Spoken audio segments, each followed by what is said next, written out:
ଆଉ କିଛି ନାହିଁ ବାବା। କିନ୍ତୁ ମନୁଷ୍ୟ ଯୋଉମାନଙ୍କର ମୁଁ କହୁଛି ବୋଲି ନୁହେଁ, ଯୋଉମାନଙ୍କର କୁଣ୍ଡଳିନୀ ମୂଳାଧାର କେନ୍ଦ୍ରଟା ଲୋଭ, ମୋହ, ହିଂସା, ରାଗ, କ୍ରୋଧ, ଧନ, ସମ୍ପତ୍ତି ସବୁର ମାଲିକ ହଉଛି ମୂଳାଧାର।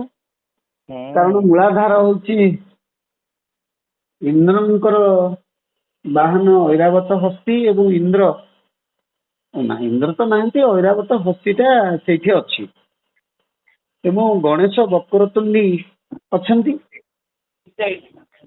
ତେଣୁ ମୂଳାଧାର ଚକ୍ର ଯୋଉମାନଙ୍କର ଜାଣତରେ ହଉ ଅଜାଣତରେ ହଉ, ବହୁ ଲୋକଙ୍କର ବିନା ସାଧନାରେ ହେଇଯାଏ ବାବା। ହେଇଗଲେ ସିଏ ଯାହା ପାଇବା କଥା ପାଆନ୍ତି। ଲୋକ ଭାବନ୍ତି ୟାର ପୂର୍ବ ଜନ୍ମ ଥିଲା, ପୁଣ୍ୟ ଫଳ ଥିଲା, କେମିତି ହେଇଗଲା, ଯେମିତି ଅତୀତର ହେଇଯାଇଛି। ତେଣୁ ଅନେକ ଲୋକ ସାଧନା କରିକି ବି ମୂଳାଧାର ଚକ୍ରକୁ ଉଠେଇ ପାରନ୍ତି ନାହିଁ। ଯଦି ଉଠିଗଲା, ସ୍ୱାଧିଷ୍ଠାନ ଡେଇଁଗଲା, ମଣିପୁର ଡେଇଁଗଲା, ଗଲା ତା ଖେଳ ସରିଗଲା। ତାର ଅଭାବ ଅସୁବିଧା କିଛି ହବନି, ଭୁଷ କିନି ଠିଆ ହବ ସବୁ କଥା, ପ୍ରଭୁ ଠିଆ ହେବେ। ତେଣୁ ମୁଁ ଏଇନା ପଢୁଥିଲି, ଯୋଉମାନଙ୍କର କୁଣ୍ଡଳିନୀ ଶକ୍ତି ଜାଗରଣ ହେଇନାହିଁ ସେମାନଙ୍କର ପୂଜା ପାଠ ଧ୍ୟାନ ତପସ୍ୟା ସବୁ ବେକାର, କିଛି ଭଗବାନଙ୍କ ପାଖେ ପହଞ୍ଚେନି। ତେଣୁ ମୂଳ କଥା ହଉଛି କୁଣ୍ଡଳିନୀ ଜାଗ୍ରତ, ମାନେ ଚକ୍ର ସାଧନ। ଯୋଉମାନେ ଚକ୍ର ସାଧନ କରନ୍ତି ସେଇମାନେ ହିରୋ। ପ୍ରାଣ ଚକ୍ର, ଆମେ ପ୍ରାଣକୁ ଧରିଛୁ। ପ୍ରାଣ କହିଲେ ପବନ, ଆମେ ପବନକୁ ଧରିଛୁ। ପବନ ସାଙ୍ଗରେ ମିଶିକି ଅଛି ପ୍ରାଣ। ମୋର ଗୋଟେ କଥା ବୁଝନ୍ତୁ ଆପଣ, ପବନ 50 ପ୍ରକାର,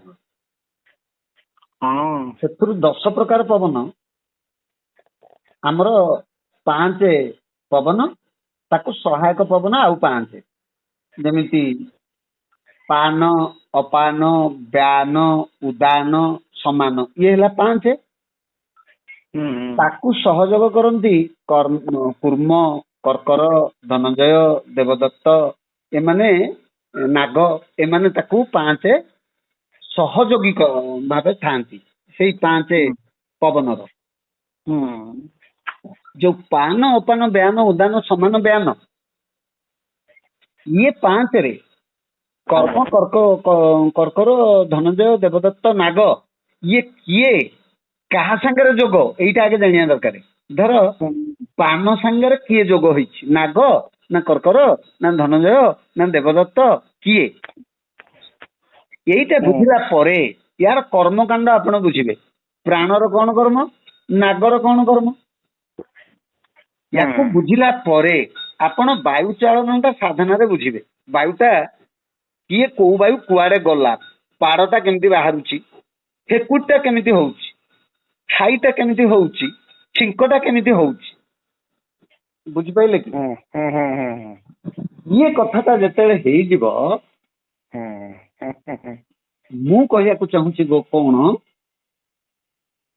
ନା, ଏଇ ଯୋଉ 50ଟା ବାୟୁ ଭିତରୁ ଆମେ ଯୋଉ 10ଟା ବାୟୁକୁ ଏବେ ନିର୍ଦ୍ଧାରଣ କରିକି ଆଲୋଚନା କରୁଛେ, ଇଏ 10ଟା ବାୟୁ ଭିତରେ ଶ୍ରେଷ୍ଠ ବାୟୁ ହେଲା ପାନ, ଅର୍ଥ ପ୍ରାଣବାୟୁ। ତାହେଲେ ଇଏ 10ଟା ଯାକ ତ ବାୟୁ, ମୋ କଥାଟା ବୁଝୁଛନ୍ତି କି? 10ଟା ଯାକ ତ ବାୟୁ, 50ଟାରୁ ଆମେ ବାଛିଲେ 10ଟା, ଇଏ 10ଟା ଯାକ ତ ବାୟୁ। କିନ୍ତୁ ପ୍ରାଣବାୟୁଟା କାହିଁକି ସ୍ୱତନ୍ତ୍ର? ତା ମାନେ ବାୟୁରେ ପ୍ରାଣ ନାହିଁ, ସବୁ ବାୟୁରେ ପ୍ରାଣ ନାହିଁ। ବ୍ୟାନରେ ନାହିଁ, ଅପାନରେ ନାହିଁ, ଉଦାନରେ ନାହିଁ, ସମାନରେ ନାହିଁ। ତାହେଲେ ସେ କୋଉଥିରେ ଅଛି ନା ପାନରେ, ପ୍ରାଣରେ ଅଛି, ପ୍ରାଣବାୟୁ। ତା ମାନେ ପ୍ରାଣ ଅଲଗା, ବାୟୁ ଅଲଗା। ତାହେଲେ ଆମକୁ କଣ କୁହାଗଲା ନା ତୁମେ ବାୟୁ ଧର। କୋଉ ବାୟୁକୁ ଧରିବ? ଅପାନ, ବ୍ୟାନ, ଉଦାନ, ସମାନ ନା ପ୍ରାଣ, କାହାକୁ ଧରିବ? ତାହେଲେ ତୁମେ ବାୟୁ ଧରୁଛ ନା ପ୍ରାଣ ଧରୁଛ? ଯଦି ତୁମେ ବାୟୁ ଧରୁଛ ତାହେଲେ ପ୍ରାଣ ଧରି ପାରୁନ, ତାହେଲେ ପ୍ରାଣ ଧରିବା ପାଇଁ ବାୟୁ ସାଧନଟା ଜରୁରୀ। ଆଉ ସେଇଟା ବତେଇଦେବେ ସଦ୍ଗୁରୁ ଯିଏ ସାଧକ, ସିଏ ଆପଣଙ୍କୁ ସ୍ପଷ୍ଟ ଭାବରେ ବତେଇ ଦେବେ ଯେ ଆପଣଙ୍କର ପ୍ରାଣ ବାୟୁ କେମିତି ଧରା ହବ, ବାୟୁ ଦ୍ଵାରା ପ୍ରାଣକୁ ଆପଣ କେମିତି ଧରିବେ। ତାହେଲେ ବାୟୁ ହେଲା ଆପଣଙ୍କର ଯାନ ଏବଂ ପ୍ରାଣେଶ୍ୱର କୃଷ୍ଣ ହଉଛନ୍ତି ଆପଣଙ୍କ ଦର୍ଶନ। ବାୟୁ ଯାନରେ ବସି ପ୍ରାଣେଶ୍ୱର ପ୍ରଭୁ ଶ୍ରୀକୃଷ୍ଣଙ୍କ ଦର୍ଶନ କରିବା ହେଉଛି ମୂଳ ସାଧନାର ମୂଳ କଥା। ଯଦି ଏହା ହେଇ ନ ପାରିଲା ତାହେଲେ ଜଣେ ସାଧାରଣ ମଣିଷ ଏବଂ ସାଧକ ଏହା ଭିତରେ କୌଣସି ଫରକ ନାହିଁ ବାବା। ସାଧାରଣ ମଣିଷ ଯାହା, ଜଣେ ସାଧକ ମଧ୍ୟ ତାହା।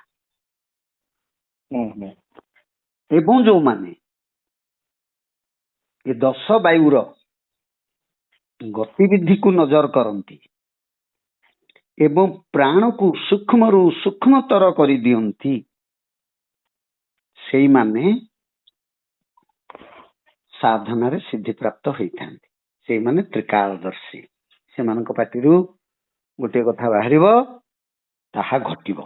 ଏବଂ ସେମାନେ ଆପଣଙ୍କ ଘରେ ପଶିବା ପୂର୍ବରୁ ଗେଟ୍ରୁ ତାଙ୍କୁ ନିର୍ଦ୍ଦେଶ ହବ ଯେ ଫେରିଯା, ଇଏ ଠିକ ନୁହଁ। ସେ କହିଦବ ଆପଣଙ୍କୁ, ଆପଣ କିଛି କରିବା ଦରକାର ନାହିଁ। ସିଏ ଆପଣଙ୍କ ପାଖାପାଖି ରହିବ, ଠିକ କୋଉଟା ଭୁଲ କୋଉଟା ଆପଣଙ୍କୁ ଦର୍ଶେଇବ। ଆପଣ ଯଦି ତାକୁ ସବୁବେଳେ ଜଗୁଥିବେ, ତା ସାଙ୍ଗେ ଆପଣ ସବୁବେଳେ ଥିବେ, ସେ ଆପଣଙ୍କୁ ସବୁ କଥା ମୁହଁ ଖୋଲିକି କହିଲା ପରି କହିଦବ। ବାସ୍ ଏତିକି ପାଇଁ ତ ଆମର ଏତେ କଥା ଚାଲେ। ମଣିଷ ଏଇ ଟିକିଏକୁ ପ୍ରାପ୍ତ ହବା ପାଇଁ ଚାହେଁ। ଏଇ ଟିକିଏକୁ ପ୍ରାପ୍ତ ହେଇଥିଲା, ମା ଗର୍ଭରେ ଭୁଲିଗଲା, ମାୟାରେ ପଡିକିରି ମା ଗର୍ଭରୁ ବାହାରିଲା ପରେ ଭୁଲିଗଲା, ମାୟାରେ ପଡିକି ଏ ବିଷ୍ଣୁ ମାୟା ଚକ୍ରରୁ ମୁକ୍ତ ହବା ପାଇଁ ପୁଣି ସେଇ ବିଷ୍ଣୁଙ୍କ ଆରାଧନା ଦରକାର। ଏବଂ ସେ ବିଷ୍ଣୁଙ୍କ ଆରାଧନା କିପରି ହବ, ବାୟୁଯାନରେ କିପରି ନାରଦଙ୍କ ପରି ଗତି କରିବ ଏବଂ 21,600 ପାହାରର ସ୍ୱରକୁ କେମିତି ବୁଝିବ, ସେ କଥା କେବଳ ସଦ୍ଗୁରୁ କହିଦିଅନ୍ତି, ସାଧକ କହିଦିଅନ୍ତି। ଏବଂ ସେଇ ସଦ୍ଗୁରୁଙ୍କର ସଂଖ୍ୟା ଧୀରେ ଧୀରେ କମୁଛି ନୁହଁ, ଗୁପ୍ତ ହବାରେ ଲାଗିଛି। ସେମାନେ ଅଛନ୍ତି, କମୁନି। ଗୁରୁଙ୍କ ଲକ୍ଷଣ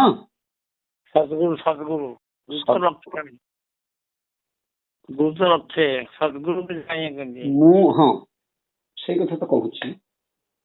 ମୁଁ ଆଜି ସଦ୍ଗୁରୁଙ୍କ ଲକ୍ଷଣ ସମ୍ପର୍କରେ ଗୋଟେ ଭିଡିଓ କରିକି ଛାଡି ଦେଇଛି। ତାଙ୍କର ଲକ୍ଷଣ କଣ ଏବଂ ଗୁରୁ କିଏ, ସେ ବିଷୟରେ ପୁରା ବିସ୍ତୃତ ବିବରଣୀ ଦିଆ ହେଇକିରି ପ୍ରଶ୍ନ ବି କଣ କଣ ଗୁରୁଙ୍କର ଲକ୍ଷଣ ତାକୁ ମୁଁ କହିଛି, ଆପଣଙ୍କୁ ଆଉ ଥରେ କହିଦଉଛି, ଶୁଣନ୍ତୁ।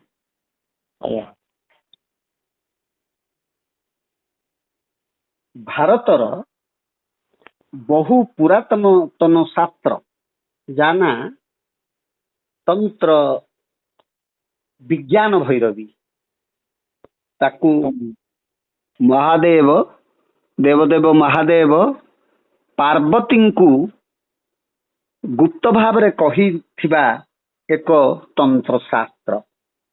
ଗୁରୁଙ୍କର ଗୁଣ ପରୀକ୍ଷା ନିରୀକ୍ଷା କରାଯାଇ ବର୍ଣ୍ଣିତ ହୋଇଛି ସେଇ ତନ୍ତ୍ର ଶାସ୍ତ୍ରରେ। ଗୁରୁ ଯିଏକି ମାର୍ଗଦର୍ଶକ, ନିଶ୍ଚିତରେ ନିମ୍ନଲିଖିତ ଗୁଣ ଗୁଡିକ, ଯୋଉ ଗୁଣ ଗୁଡିକ ମୁଁ ଏବେ କହିବି, ସେ ଗୁଣର ଅଧିକାରୀ। ପ୍ରଥମ ଗୁଣ କଣ? ଶାନ୍ତ ମନ ଏବଂ ଅନ୍ୟାନ୍ୟ ଅନ୍ତସ୍ଥ ପ୍ରବୃତ୍ତି, ବୁଦ୍ଧି, ଅହଙ୍କାର, ଚିତ୍ତ ଉପରେ ପୂର୍ଣ୍ଣ ନିୟନ୍ତ୍ରଣ ରଖିବା। ତାପରେ ଦାନ୍ତ, ଇନ୍ଦ୍ରିୟ ସମୂହ ଉପରେ ପୂର୍ଣ୍ଣ ନିୟନ୍ତ୍ରଣ ରହିବା। ସେ ଜ୍ଞାନ ଇନ୍ଦ୍ରିୟ ହଉ କିମ୍ବା କର୍ମ ଇନ୍ଦ୍ରିୟ ହଉ, କର୍ମେନ୍ଦ୍ରିୟ ଜ୍ଞାନେନ୍ଦ୍ରିୟ ଦିଟା ଯାକ ଉପରେ ପୂର୍ଣ୍ଣ ନିୟନ୍ତ୍ରଣ ଥିବ। ତାପରେ କୁଳୀନ, ସାଧାରଣତଃ ସେ ଏକ ଆଧ୍ୟାତ୍ମିକ ପରିବାରରୁ ଆସିଥିବା ବାଞ୍ଛନୀୟ, ପରିବାରଟି ଶୁଦ୍ଧ, ମହାନ, ମହାନୁଭବ ଏବଂ ଦିବ୍ୟ ପ୍ରେମ ଯୁକ୍ତ ହୋଇଥିବା ଦରକାର। ତାପରେ ବିନୀତ, ପୂର୍ଣ୍ଣ ଉଦାରତା ରହିଥିବ, ଶୁଦ୍ଧ ବେସନ, ଶୁଦ୍ଧ ଏବଂ ପରିଷ୍କାର ପୋଷାକ ପରିଧାନ, ଶୁଦ୍ଧାଚାର, ନମ୍ର, ଭଦ୍ର, ଉଦାର ଭାବ ଏବଂ ଦିବ୍ୟ ବ୍ୟବହାର ମୂର୍ତ୍ତିମନ୍ତ ପ୍ରତୀକ। ତାପରେ ସୁପ୍ରତିଷ୍ଠିତ, ସତ୍ୟନିଷ୍ଠ ଓ ସର୍ବଦା ଈଶ୍ୱର ସଚେତନ, ଶୁଚି, ପବିତ୍ର, ଯିଏ ସର୍ବଦା ଅନ୍ତରସ୍ଥ ଆତ୍ମା ଚିର ଶୁଦ୍ଧ ବୋଲି ସଚେତନଶୀଳ ଥାନ୍ତି, ଏପରି ଅନ୍ତ ସୂଚି ସହ ବାହ୍ୟ ସୂଚୀରେ ମଧ୍ୟ ଥିବେ। ଦକ୍ଷ, ଯୋଗ୍ୟ, ଧୀଶକ୍ତି ସମ୍ପନ୍ନ ଏବଂ ଶିଷ୍ୟମାନଙ୍କର ସମସ୍ତ ସନ୍ଦେହ ମୋଚନ କରିବାରେ ଏବଂ ସେମାନଙ୍କୁ ଶୃଙ୍ଖଳିତ କରି ସିଦ୍ଧି ଲାଭ କରାଇବାରେ ପାରଙ୍ଗମ। ସୁବୁଦ୍ଧିମାନ, ଦିବ୍ୟ ବୁଦ୍ଧି ସମ୍ପନ୍ନ, ବସ୍ତୁବାଦୀ ବା ସାଂସାରିକ ବୁଦ୍ଧିରୁ ଉର୍ଦ୍ଧ୍ୱରେ ଥିବେ। ଆଶ୍ରମୀ, ଏକ ଆଶ୍ରମରେ ନିବାସ, ଆଶ୍ରମ ଜୀବନର କାଳାତିପାତ, ଧ୍ୟାନ ନିଷ୍ଠ, ସର୍ବଦା ଧ୍ୟାନଯୁକ୍ତ ଏବଂ ସୃଜନଶୀଳ ଦୃଷ୍ଟିଭଙ୍ଗୀ, ସର୍ବଦା ଈଶ୍ୱର ଚେତନାଶୀଳ ଏବଂ ତନ୍ତ୍ର ବିଶାରଦ ମଧ୍ୟ, ଈଶ୍ୱର ଉପଲବ୍ଧି ନିମିତ୍ତ ଆବଶ୍ୟକୀୟ ଆଧ୍ୟାତ୍ମିକ କୌଶଳ ର ଜ୍ଞାନ। ମନ୍ତ୍ର ବିଶାରଦ, ଗୁପ୍ତ ଆଧ୍ୟାତ୍ମିକତା, ଶାସ୍ତ୍ରୀୟ ଏବଂ ବ୍ୟବହାରିକ ଜ୍ଞାନରେ ନିପୁଣ। ତାପରେ ନିଗ୍ରହକ୍ଷମ, ଅନ୍ୟକୁ ଶୃଙ୍ଖଳିତ କରାଇବାରେ ଯୋଗ୍ୟତା। ଅନୁଗ୍ରହକ୍ଷମ, କ୍ଷମା କରିବାକୁ ଏବଂ ଶ୍ରଦ୍ଧା ଓ ଅନୁକମ୍ପା ସହ ଶିଷ୍ୟକୁ ଦିବ୍ୟ ମାର୍ଗରେ ପରିଚାଳିତ କରିବାରେ ସମର୍ଥ ହୋଇଥିବେ ଏବଂ ସମଦୃଷ୍ଟି ସମ୍ପନ୍ନ ବ୍ୟକ୍ତି ହୋଇଥିବେ। ପ୍ରତ୍ୟେକ ହୃଦୟରେ ପ୍ରଭୁ ଶ୍ରୀ ଜଗନ୍ନାଥ ବା ଲକ୍ଷ୍ମୀ ନାରାୟଣଙ୍କୁ ଅନୁଭବ କରି ସମସ୍ତଙ୍କୁ ଈଶ୍ୱର ମନ ଭାବରେ ନମ୍ରତାର ସହିତ ଗ୍ରହଣ କରୁଥିବେ। ପ୍ରତ୍ୟେକ ପରିସ୍ଥିତି କି ଆନନ୍ଦର ସହିତ ଗ୍ରହଣ କରିବା ଏବଂ ଈଶ୍ୱରଙ୍କର ଦାନ ବୋଲି ଭାବୁଥିବେ। ସର୍ବଜନ ମଙ୍ଗଳମୟ ଚେତନାରେ ସଂସାରକୁ କଲ୍ୟାଣ କରୁଥିବେ ଏବଂ ଆବଶ୍ୟକରୁ ଅଧିକ କୌଣସି ବୃତ୍ତିରେ ନଥିବେ। ଧନ ସମ୍ପତ୍ତି, ବିଦ୍ୟା ବୁଦ୍ଧି, ଜ୍ଞାନ ବା ଆଲୋଚନା ଚର୍ଚ୍ଚା ଅନାବଶ୍ୟକ ଭାବେ କରୁନଥିବେ ଏବଂ ସମଦୃଷ୍ଟି ସମ୍ପନ୍ନ ହେଇଥିବେ। ଇଏ ହଉଛନ୍ତି ସଦ୍ଗୁରୁର ଲକ୍ଷଣ।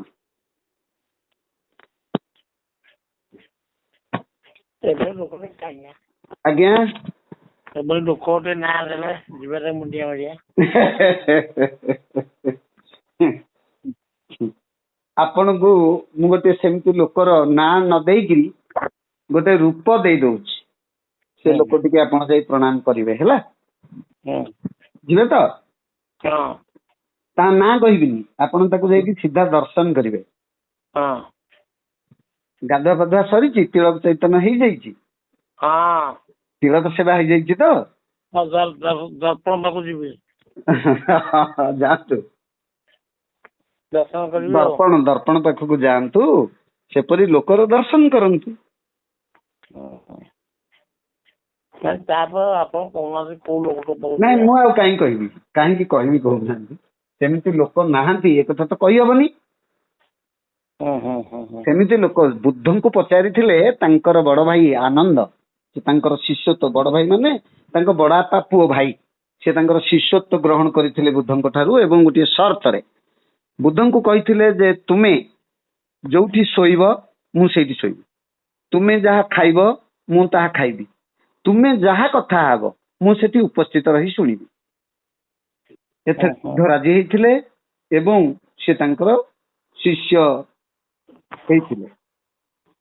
ଆନନ୍ଦ ବୁଦ୍ଧଙ୍କୁ ଦିନେ ପଚାରିଲେ ଯେ ପ୍ରଭୁ ଭଗବାନ ଅଛନ୍ତି? ବୁଦ୍ଧ ନୀରବ ରହିଲେ। ଦ୍ୱିତୀୟ ପ୍ରଶ୍ନ ପଚାରିଲେ, ପ୍ରଭୁ ଭଗବାନ ନାହାନ୍ତି? ବୁଦ୍ଧ ନୀରବ ରହିଲେ।